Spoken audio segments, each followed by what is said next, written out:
historia peruana durante casi 5 siglos. Este libro que tengo el honor de presentar hoy está organizado en 4 partes. La primera se ocupa de la relación entre colonialismo y política educativa intercultural, y me quedo con una de las ideas, tiene muchas ideas este libro, pero yo he escogido algunas de esta parte.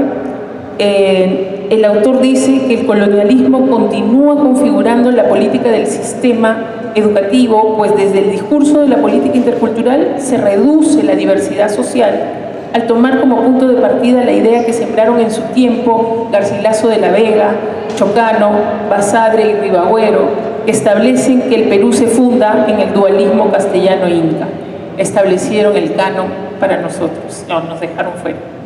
La segunda parte se dedica a la construcción narrativa de la inclusión y la exclusión social, en donde observa la historia oficial y el inexistente lugar de los afroperuanos en ella por un método de desubjetivización, que significa que los subsaharianos no tienen nombre, ni se les reconoce un propósito vital, una condición moral y mucho menos un discurso propio. Son palabras de Martín. Es decir, no se asume que tenemos voluntad, percepción, emoción e inteligencia. La tercera parte la dedica a los enfoques interculturales africanos y afroperuanos y se ocupa de conceptos filosóficos, pedagógicos y sociológicos africanos y afroperuanos de Leopold Sédar Senghor, senegalés, y de Nicomedes Santa Cruz y José Carlos Luciano Huapaya, peruanos. Sus conclusiones y recomendaciones tienen 3 ejes.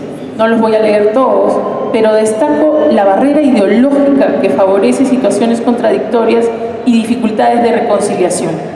Esta barrera ideológica es un asunto clave que toca Martín en su libro y que recomiendo ampliamente que lo lean y lo reflexionen.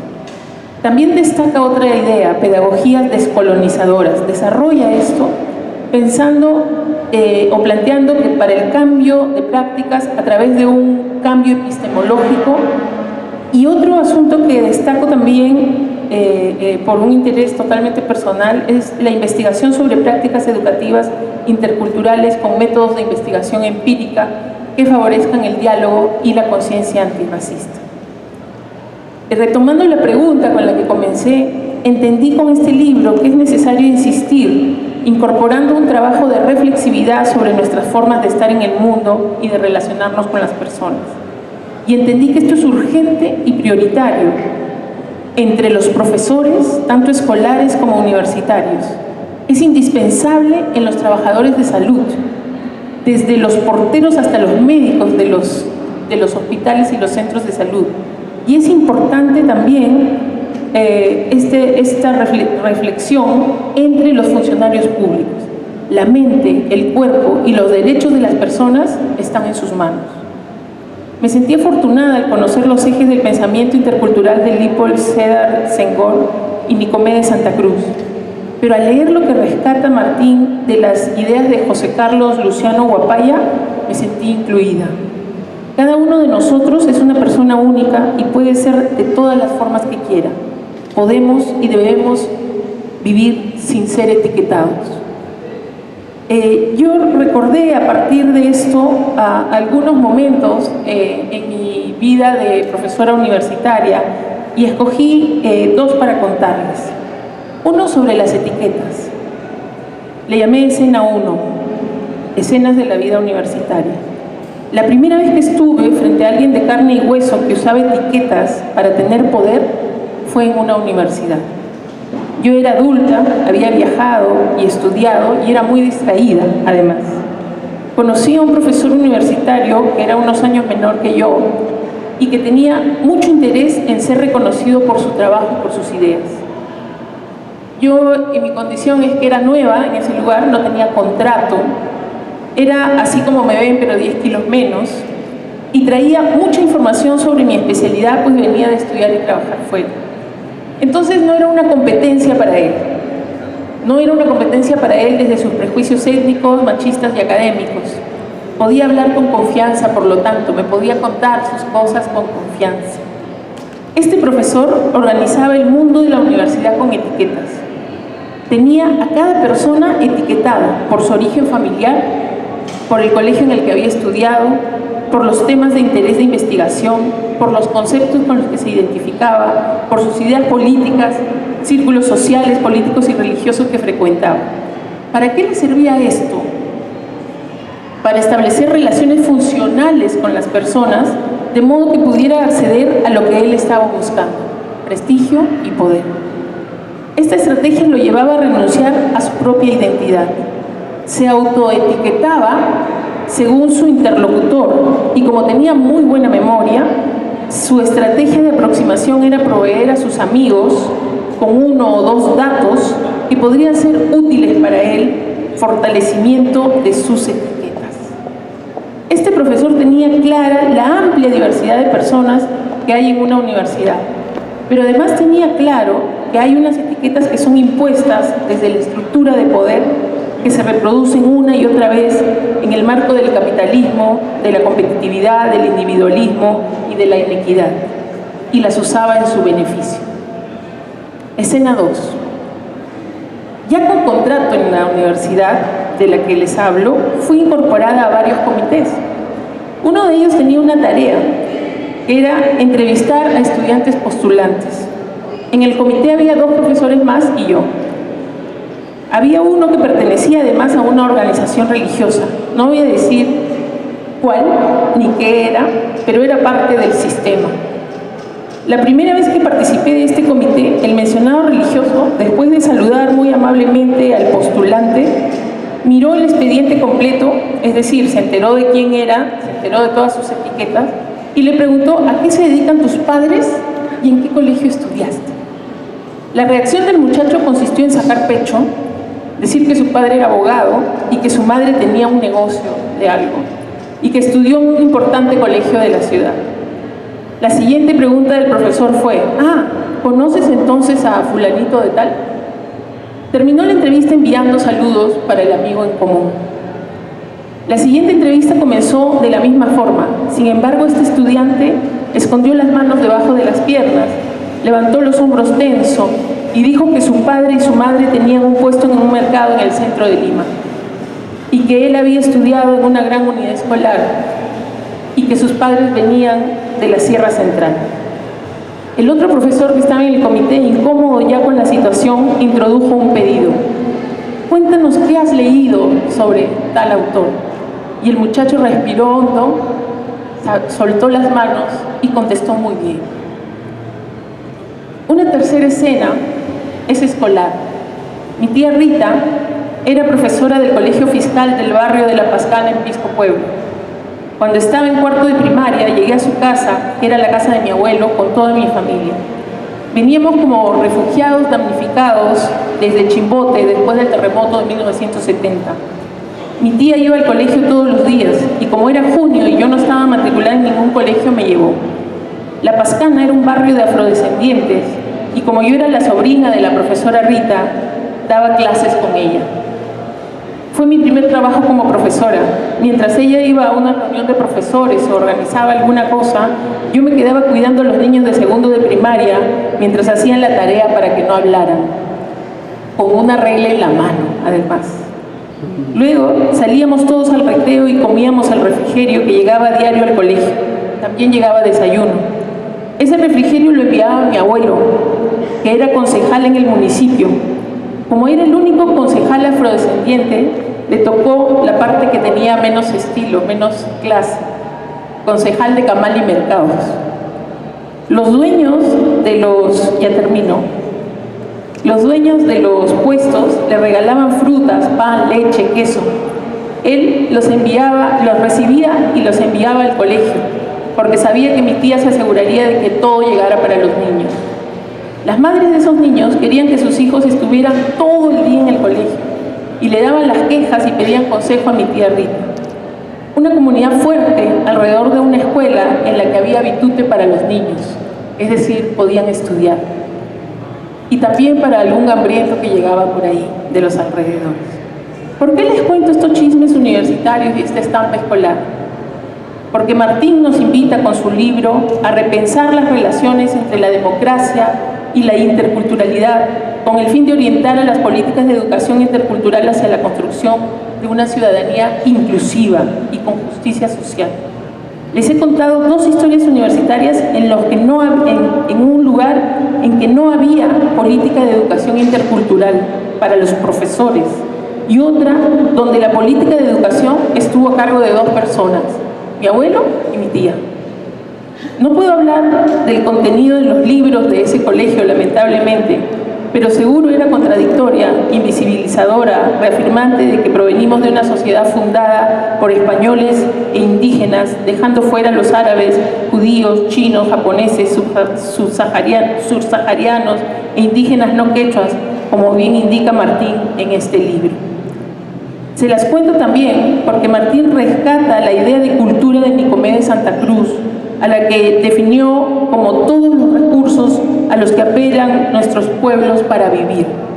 Y dice al respecto que esta definición puede guiar la investigación y la escritura de la historia nacional, donde la memoria de los pueblos hasta ahora, desde la memoria de los pueblos hasta ahora excluidos. Entonces he comenzado.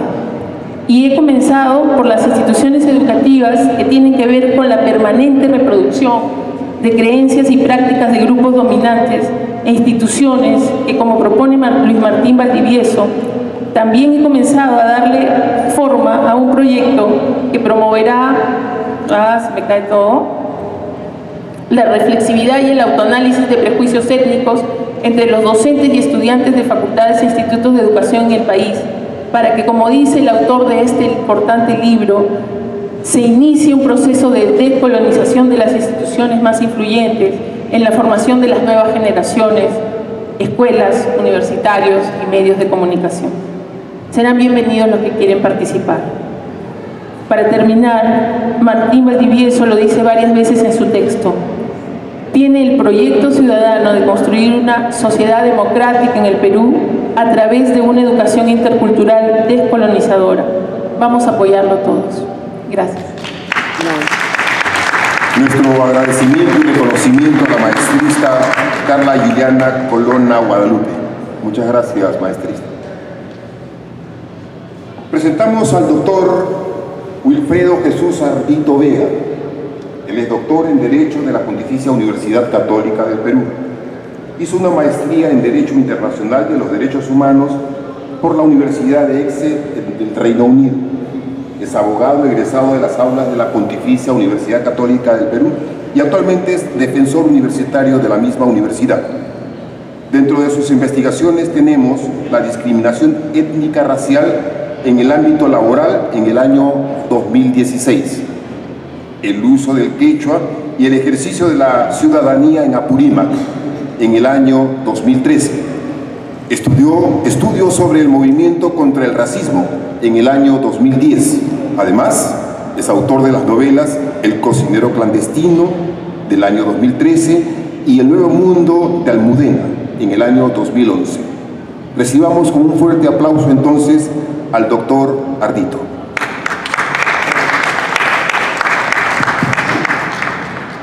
Muy bien, bueno, muchas gracias a Martín Valdivieso, muchas gracias a CEDET, muchas gracias a los organizadores de la Semana Afroperuana por invitarme a participar en la presentación de este libro que, como ha señalado hace un momento Carla Colonna, nos permite reflexionar sobre cómo nosotros, en nuestro propio comportamiento, cuando estamos en el colegio, en la universidad, podemos estar reproduciendo una serie de estereotipos y prejuicios, una serie de etiquetas, como se ha señalado hace un momento. Y esto es interesante porque Martín sigue a varios autores. Uno es un autor poco conocido aquí, que es Léopold Senghor, que es senegalés, pero también hace una reflexión desde lo que explicaba la experiencia de Nicomedes Santa Cruz. Y Nicomedes Santa Cruz, durante el siglo XX, fue un intelectual que ayudó a muchas personas a tener una imagen menos estereotipada sobre la población afroperuana. Entonces era una persona que era muy solvente intelectualmente, que aparecía en medios de comunicación, que recitaba y que tenía todo un perfil que fue muy positivo en aquellos años junto a él, su hermana y otras personas afroperuanas. El siguiente autor que comenta Martín es José Carlos Luciano. Y José Juan Luciano, al que yo conocí, con el que yo trabajé, tuvo una época diferente. Entre los años 80 y 90 del siglo pasado, yo siento que hubo un retroceso en todo el análisis sobre todos los aspectos sobre discriminación racial, sobre población afroperuana, sobre población andina. En ese contexto, muchas veces a José Pablo Luciano le tocó ser como una voz solitaria que hablaba del tema de discriminación racial, que hablaba de muchos de los temas que había cogido Martín en su libro, pero que había quienes volvían a negar que el racismo existía, volvían a negar que había estereotipos, y esto yo creo que a él le causó una serie de dificultades. Y podía haber el peligro que toda su reflexión y todo su análisis fuera relegado. Afortunadamente, yo creo que nosotros nos encontramos en un momento distinto, en un momento donde el Ministerio de Cultura, el Ministerio de Educación, una serie de instituciones está tomando en serio la problemática intercultural y está tomando en serio la problemática de la población afroperuana. Estamos en un momento donde las organizaciones afroperuanas son mucho más sólidas y donde la reflexión sobre la situación de los afroperuanos ya no se queda solamente en hablar de deporte o de música, sino se hace una reflexión sobre su papel en la política y su papel en la sociedad. Por eso es muy importante que se tome en cuenta que muchos de estos prejuicios y estereotipos que tenemos nacen en la escuela, y por eso es tan importante poder llegar a una pedagogía intercultural, una pedagogía que reconozca la diversidad, una pedagogía que olvide esa noción que tanto nos hablaban sobre un país mestizo donde había una identidad, donde solamente había dos componentes, el español y el componente indígena, donde se negaba todas las otros componentes y se negaba las experiencias de diversidad o de discriminación que podía haber en el mismo ámbito escolar y en el mismo ámbito universitario.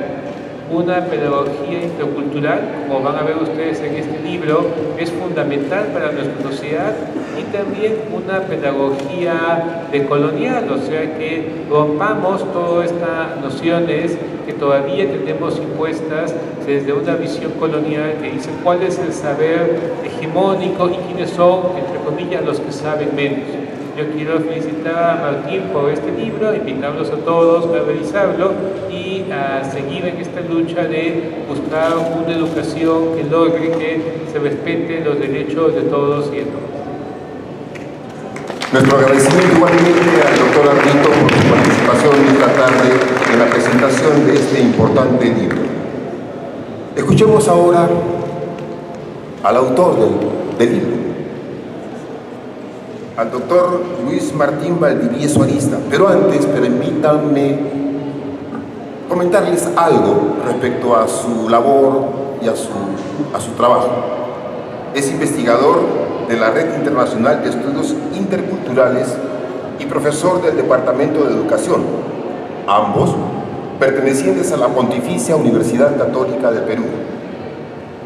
Además, trabaja como consultor para el Ministerio de Educación y el Ministerio de Cultura en temas de la ciudadanía e interculturalidad. Asimismo, en el 2012 obtuvo el doctorado en Educación en la Universidad de Massachusetts, UMass, con la disertación Afro-Peruvian Perspective and Critics of Intercultural Education Policy. Ese mismo año, su novela Los ríos invisibles alcanzó el segundo lugar en el concurso internacional organizado por el Contacto Latino en los Estados Unidos. Antes, obtuvo una maestría en Educación Internacional en la UMass en el 2004 y una licenciatura en Filosofía en la Pontificia Universidad Católica del Perú en 1995. Mucho antes, jugó fútbol como calichín en Alianza Lima y luego como mediano en la U. No sea. Bueno, tenemos que preguntarte entonces, hincha de cuál de los clubes eres. ¿Blanquiazul? ¿Y el corazón crema o no? ¿O al revés? Perfecto, blanquiazul. Blanquiazul es nuestro querido amigo. A diferencia de otros años en los que se den, primero escuchemos entonces a nuestro queridísimo doctor Luis Martín Valdivieso Arista.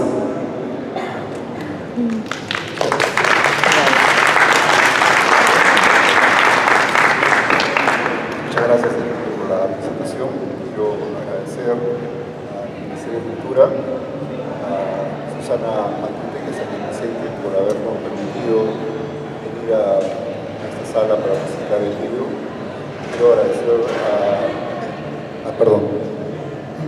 Quiero agradecer al Ministerio de Cultura y a Susana Matute, que está aquí presente, por habernos permitido presentar en este espacio el libro.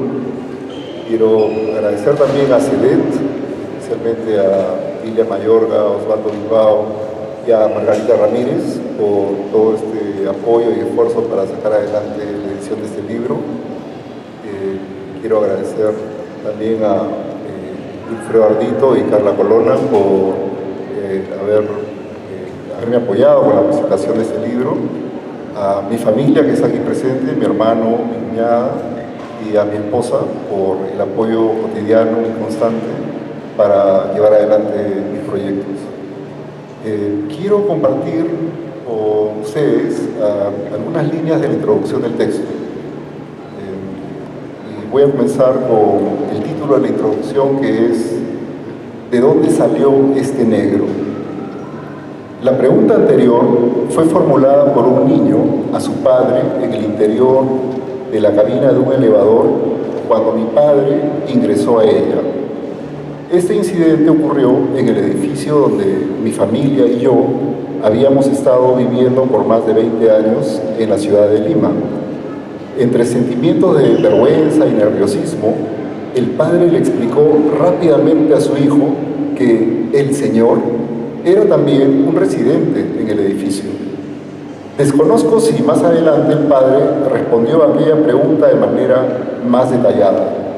Sin embargo, sé que las preguntas acerca del origen de los afrodescendientes son difíciles de responder para la mayoría de los peruanos, generalmente debido a que los discursos oficiales sobre la identidad nacional han subrayado, sobre todo, los orígenes castellanos e incas del país. Este sentido de identidad nacional, dominantemente criollo, categoría cultural que engloba las creencias y prácticas relacionadas al legado hispano, niega sistemáticamente las raíces africanas del país, así como las asiáticas, indígenas no incas y las del Medio Oriente. Esta cultura criolla tiene una orientación eurocéntrica y aún monopoliza buena parte de las oficinas del Estado peruano.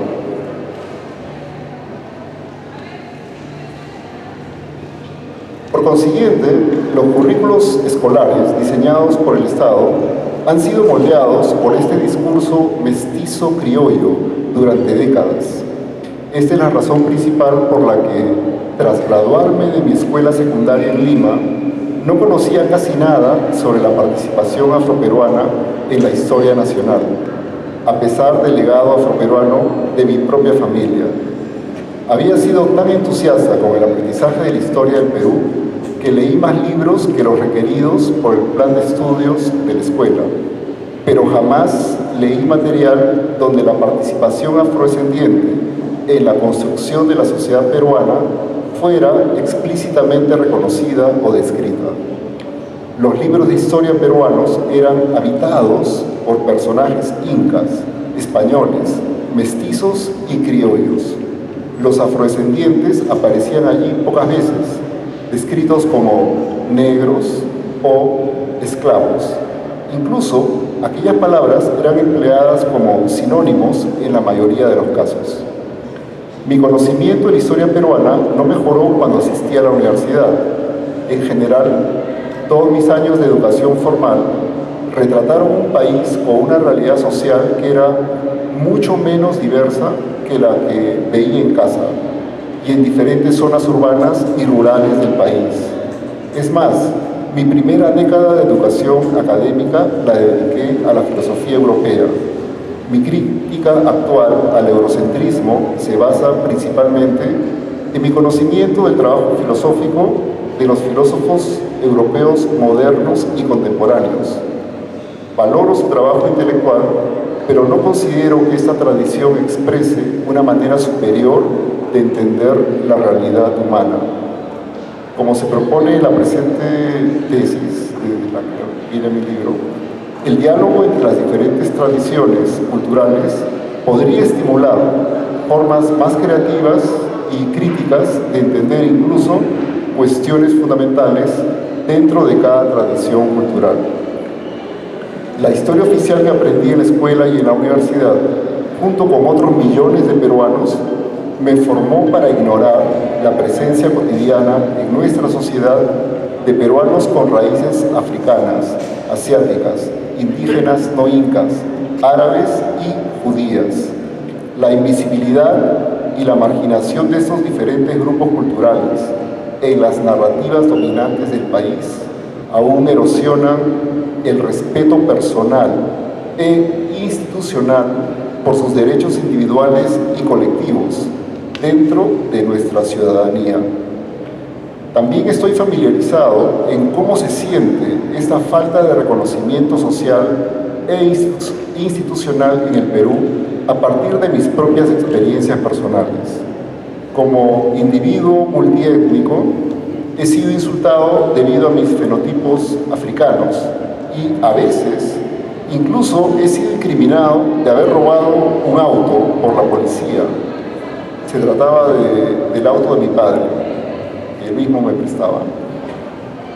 O he sido expulsado de bares a los pocos minutos de haber ingresado y antes de haber consumido. El administrador declaró luego que yo parecía un ladrón a causa de mi sospechosa piel oscura. En ciertos contextos sociales, mis raíces africanas han sido percibidas por otros peruanos como características que reducían mi humanidad y mis derechos ciudadanos. He tenido que luchar durante años para reconciliar y disfrutar de mis raíces indígenas, hispanas, árabes y africanas. A lo largo de estos años he observado con profundo dolor la extrema opresión estructural causada por el etnocentrismo criollo, la xenofobia y el racismo, especialmente contra ciudadanos indígenas, tal como se expresó en el conflicto armado de 1980 a 2000 y en la masacre de Bagua del 2009. Mi experiencia como estudiante de doctorado en la Universidad de Massachusetts incrementó mi conciencia sobre los conflictos culturales y étnicos como la mayor amenaza que enfrenta la democracia peruana. Esta conciencia me motivó a desarrollar una tesis para confrontar el problema de la invisibilidad afroperuana en la educación nacional escolar y universitaria. El objetivo principal de esta tesis fue proponer la inclusión de los grupos socioculturales marginados en el proceso de transformación de las políticas educativas interculturales. Al elegir a la educación intercultural como su herramienta teórica principal, la tesis se centró en las limitaciones de la política intercultural hasta el 2012 y en los recursos que la cultura afroperuana y la africana podían aportar para el rediseño de los principios y políticas interculturales.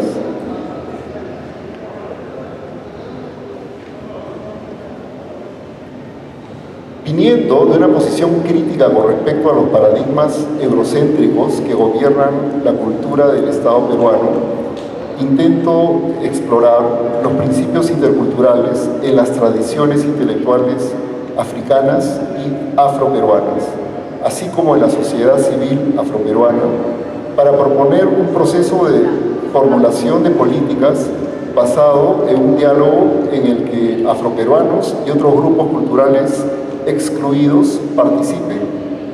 Esta exploración también condujo a conceptos de cultura, mestizaje y raza que deseo teorizar más en futuras investigaciones. Debo enfatizar que la dirección de mi proceso de investigación evitó detenerse en debates o análisis de las controversias que rodean la terminología del colonialismo y la interculturalidad basados en la tradición europea.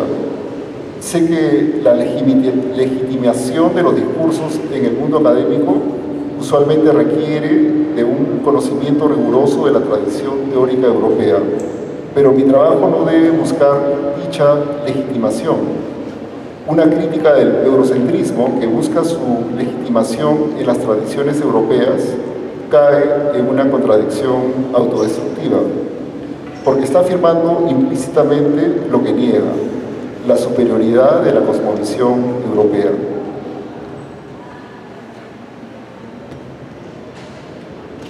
El cambio de políticas culturales educativas que propongo en la presente tesis está dirigido a la inclusión de todos los grupos socioculturales.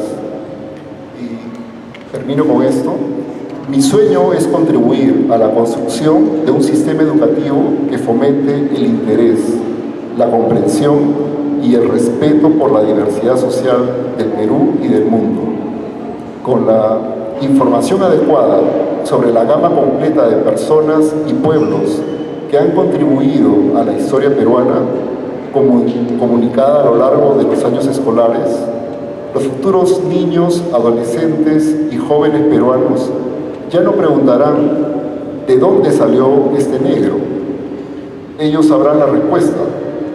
Hemos estado en el Perú desde los primeros días de su historia moderna y hemos contribuido a su construcción durante casi 500 años. Muchas gracias. Han sido las palabras de nuestro querido amigo, el doctor Luis Martín Valdivieso Arista. Ciertamente, la participación afroperuana a lo largo de los últimos 500 años ha sido trascendente y muy importante. Estamos a puertas de celebrar el Bicentenario. Digamos que ya estamos dentro del Bicentenario, pero tenemos que recordar que el afrodescendiente participó también en eventos como el de Tupac Amaru y desde mucho antes, ¿no? La participación del afrodescendiente ha sido trascendente para la formación de esta república, que esperemos termine de una vez y asentarse definitivamente para tener un futuro para nuestros hijos y los que nos seguirán.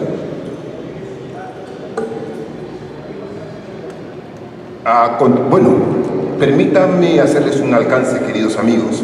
A diferencia de otros años en los que CEDET en cada presentación obsequiaba los libros, hoy ya no es posible.